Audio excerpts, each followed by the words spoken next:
ಇದೇ ತಿಂಗಳು 27ರಂದು ನಾಡಪ್ರಭು ಕೆಂಪೇಗೌಡರ ಜಯಂತಿಯನ್ನು ಆಚರಿಸಲಾಗುತ್ತಿದೆ ಎಂದು ಸಂಸದ ಡಾಕ್ಟರ್ ಕೆ ಸುಧಾಕರ್ ತಿಳಿಸಿದ್ದಾರೆ.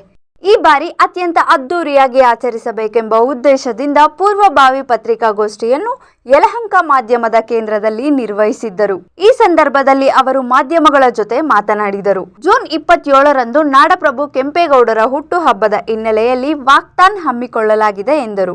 ಯಲಹಂಕದಿಂದ ಪ್ರಾರಂಭವಾಗಿದ್ದ ಅವರ ಆಡಳಿತದ ಹೆಸರು ಇಂದು ಜಗತ್ತಿಗೆ ವಿಸ್ತಾರವಾಗಿದೆ ಎಂದರು.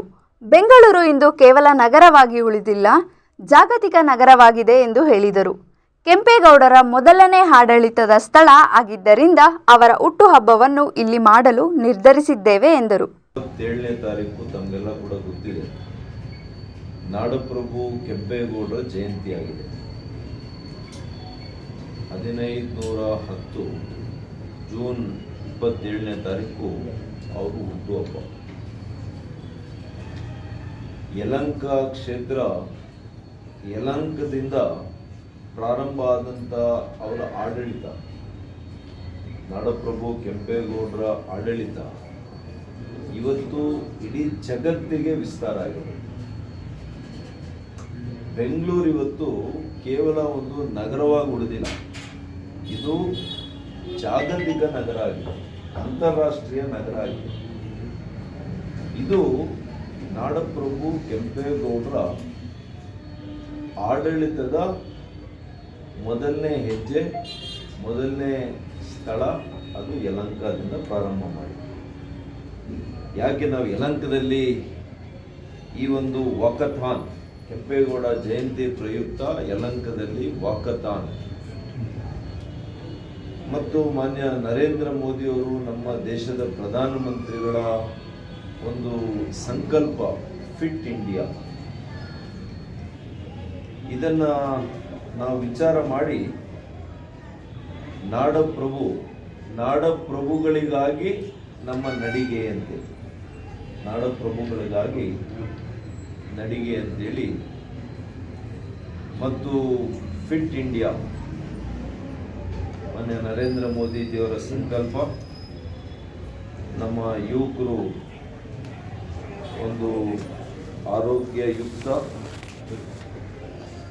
ಯಲಹಂಕ, ಆರೋಗ್ಯಯುಕ್ತ ಬೆಂಗಳೂರು, ಇದಕ್ಕೋಸ್ಕರ ನಾವು ಈ ಒಂದು ಕಾರ್ಯಕ್ರಮವನ್ನು ಹಮ್ಮಿಕೊಳ್ಳುತ್ತಾ ಇದ್ದೇವೆ.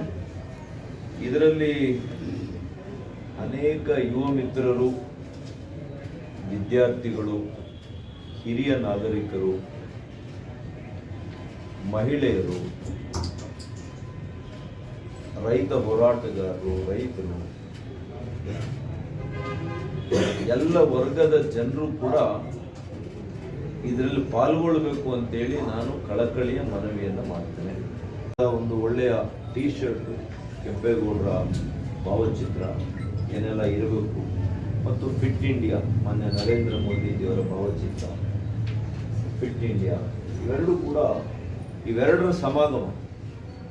ಮಾನ್ಯ ನಾಡಪ್ರಭು ಕೆಂಪೇಗೌಡರ ಆಶಯ ಏನಿತ್ತು, ದೂರದೃಷ್ಟಿ ಏನಿತ್ತು, ಅವ್ರ ಸಂಕಲ್ಪ ಏನಿತ್ತು, ಅವ್ರ ಆಡಳಿತ ಏನಿತ್ತು, ಅದು ಇವತ್ತು ಮಾನ್ಯ ನರೇಂದ್ರ ಮೋದಿಯವರು ಕೂಡ ಅದೇ ದಾರಿಯಲ್ಲಿ ನಡೀತಾ ಇದ್ದಾರೆ, ಅದೇ ಹೆಜ್ಜೆಯಲ್ಲಿ ನಡೀತಾ ಇದ್ದಾರೆ.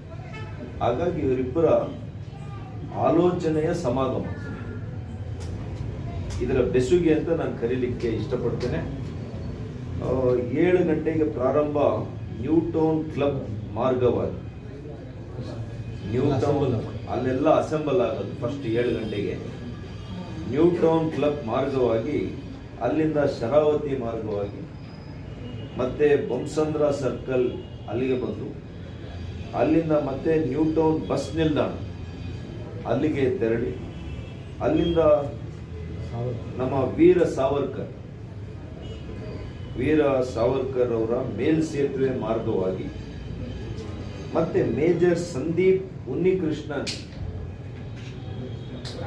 ದೇಶಕ್ಕೋಸ್ಕರ ತ್ಯಾಗ ಮಾಡಿದಂಥ ಒಬ್ಬ ಯುವ ನಮ್ಮ ಸೈನಿಕರು, ನಮ್ಮ ಅದರಲ್ಲಿ ಕೂಡ ಮೇಜರ್ ಆಗಿದ್ದಂಥವ್ರು, ದೊಡ್ಡ ಹುದ್ದೆಯಲ್ಲಿದ್ದಂಥವ್ರು, ಅವರ ರಸ್ತೆಯ ಮಾರ್ಗವಾಗಿ ದೊಡ್ಡಬಳ್ಳಾಪುರ ಮುಖ್ಯ ರಸ್ತೆಗೆ ಬಂದು, ಅಲ್ಲಿಂದ NES ಕಚೇರಿ ಮಾರ್ಗವಾಗಿ ಅಂತಿಮವಾಗಿ old town police station circle ಮಾರ್ಗವಾಗಿ ಬಂದು ಅಲ್ಲಿ ಕೆಂಪೇಗೌಡರ ಪ್ರತಿಮೆ ಏನಿದೆ ಅಲ್ಲಿ ಮಾಲಾರ್ಪಣೆಯನ್ನು ಮಾಡಿ ಅಲ್ಲಿ ಒಂದು 4 ಮಾತುಗಳನ್ನು ಹೇಳಿ ಅಲ್ಲಿ ನಾವು ತಿಂಡಿಯ ವ್ಯವಸ್ಥೆ ಎಲ್ರಿಗೂ ಕೂಡ ಮಾಡಿದ್ದೇವೆ.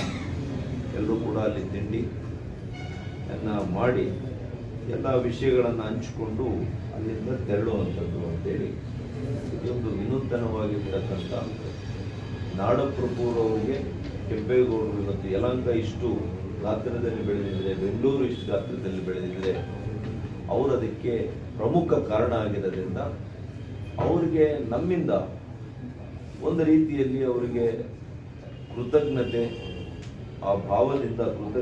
ಭಾವದಿಂದ ಅವರಿಗೆ ನಮನಗಳನ್ನು ಅರ್ಪಿಸಿ ಇಂಥ ಮಹನೀಯರ ಹುಟ್ಟುಹಬ್ಬವನ್ನು ಅರ್ಥಪೂರ್ಣವಾಗಿ ಆಚರಣೆ ಮಾಡ್ಕೋಬೇಕು. ಮಾನ್ಯ ನರೇಂದ್ರ ಮೋದಿಯವರು ನಮಗೇನು ಸಂಕಲ್ಪ ಕೊಟ್ಟಿದ್ದಾರೆ, ಏನು ಆಲೋಚನೆಯನ್ನು ನಮಗೆ ತುಂಬಿದ್ದಾರೆ, ನಮ್ಮ ಯುವಕರಿಗೆ ದೈಹಿಕ ಮಾನಸಿಕ ಎಲ್ಲ ರೀತಿಯ ಶಕ್ತಿಯನ್ನು ನಾವು ಗಟ್ಟಿ ಮಾಡಬೇಕು ಮತ್ತು ಈ ರೀತಿಯ ಮಹನೀಯರ ಹುಟ್ಟುಹಬ್ಬವನ್ನು ಆಚರಣೆ ಮಾಡೋದ್ರ ಮೂಲಕ ಅವರ ಒಂದು ಪರಂಪರೆಯನ್ನು ಕೂಡ ನಮ್ಮ ಯುವ ಪೀಳಿಗೆಗೆ ಅರ್ಥ ಮಾಡಿಸಬೇಕು. ಅದರ ಮೂಲಕ ಬರುವಂಥ ಎಲ್ಲ ಯುವ ಪೀಳಿಗೆಯು ಕೂಡ ಇತಿಹಾಸವನ್ನು ಯಾರೂ ಕೂಡ ಮರಿಬಾರ್ದು. ಅದನ್ನು ಮಾಡಬೇಕು ಅಂತೇಳಿ ನಮ್ಮೆಲ್ಲ ಮುಖಂಡರು, ನಮ್ಮ ಹಿರಿಯ ನಾಯಕರು ಇದನ್ನು ಇವತ್ತು ಎಲ್ಲರೂ ಕೂಡ ಮಾಡಬೇಕು ಅಂತ ನಾವು ವಿಚಾರ ಮಾಡಿದ್ದೇವೆ. ಅದಕ್ಕೆ ಮಾಧ್ಯಮ ಸ್ನೇಹಿತರಿಗೆ ನಾನು ಮನವಿ ಮಾಡ್ತೇನೆ, ಇರೋ ಕೇವಲ 22 ದಿವಸ ಇರೋದ್ರಿಂದ ತಾವುಗಳು ಕೂಡ ಅತಿ ಹೆಚ್ಚಾಗಿ ಇದನ್ನು